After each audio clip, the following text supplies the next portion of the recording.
আগামী 27 তারিখের জন্য একটা কথা আপনাদের প্রত্যেককে বলতে চাই।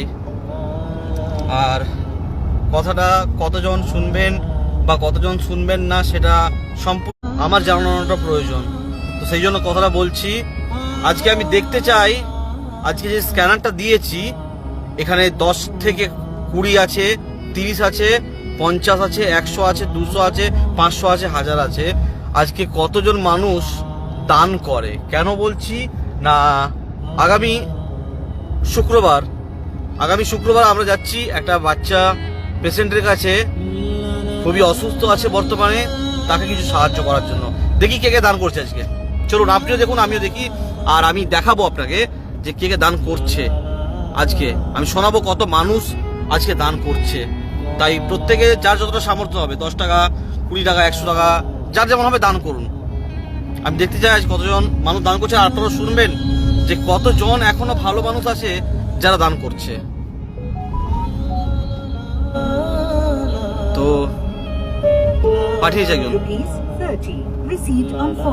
30 টাকা, একজন পাঠিয়েছে। অনেক ধন্যবাদ আপনাকে যিনি 30 টাকা পাঠিয়েছেন, অনেক ধন্যবাদ।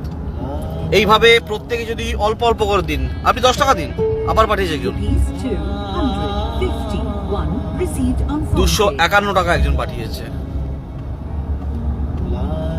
তো আজকে দান করুন, কারণ দান হচ্ছে সব থেকে বড় ধর্ম। একটা বাচ্চা, অসহায় শিশু যদি আপনার একটু দানে তার চিকিৎসার ব্যবস্থা হয়ে যায়, এর থেকে বড় কিছু কি হতে পারে? তার কাছে পৌঁছাবো আমরা, পৌঁছানোর জন্য আবার দান করছি। একজন 20 টাকা পাঠিয়েছে, অনেক ধন্যবাদ। 10, 20, 50, 100, 200, 500, যার যেমন হবে দান করুন, যার যেমন হবে। আজকে আপনি যা দান করবেন তা শতগুণ কিন্তু আপনি ফিরে পাবেন। আবার একজন 20 টাকা পাঠিয়েছে, অনেক ধন্যবাদ আপনাকে যিনি দান করেছেন।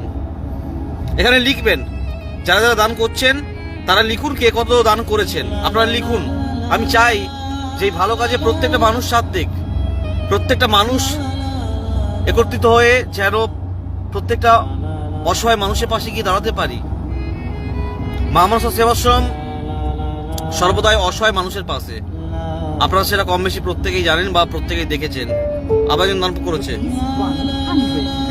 একজন 100 টাকা পাঠিয়েছে, অনেক ধন্যবাদ যিনি 100 টাকা পাঠিয়েছেন। তো এই দানগুলো অনেক কাজে লাগবে। তাই যার যতটা ক্ষমতা, যার যতটা সামর্থ্য, সে হিসাবে দান করবেন। আর আজকে লাইভটা একটু শেয়ার করবেন যে